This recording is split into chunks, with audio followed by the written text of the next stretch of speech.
Today we're going to be color scientists and discover how to mix colors.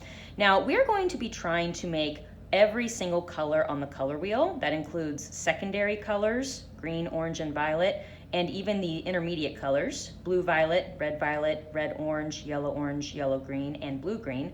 But you will also probably be making extra colors. You might learn how to make sky blue. You might learn how to make ocean turquoise. Anything that you think would be useful in your painting, you're going to try to practice those colors today. Now the trick is you're only going to have primary colors to work with: red, blue, and yellow. And I also gave you a little bit of white just for fun. Now you're going to be having two different papers that you're working with today.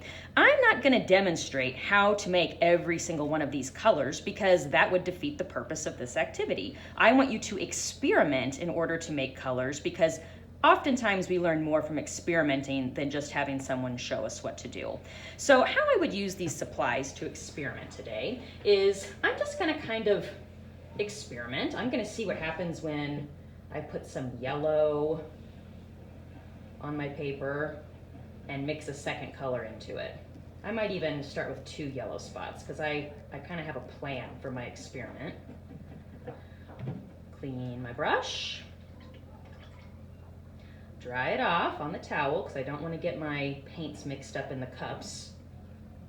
Now in one of these, I'm going to add just a tiny little bit of blue. And I'm getting some green. And then in the second one, I'm going to add a larger amount of blue just to kind of compare and see what happens. Now I'm also getting green again, but as you can see, it's a much different kind of green. This is like a spring green type of color, a yellow green, where this is more like a blue jungle type green. So both of these colors could be really useful for an artist to use in a painting.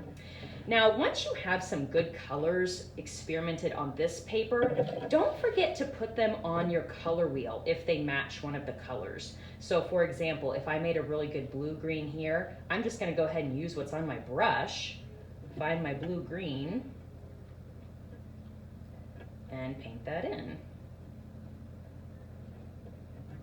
And then I can continue to experiment. I might even see, let's see, I'm going to clean my brush off again. I'm going to see what happens if I mix a little bit of white into this color. Ooh. Now I have like a minty green. That's another good color to know. Now minty green doesn't really have a spot on my color wheel, so I don't need to add that. But it is really pretty. Sometimes if I make a really pretty color that I think I want to remember how to do again, then I make a little note to the side.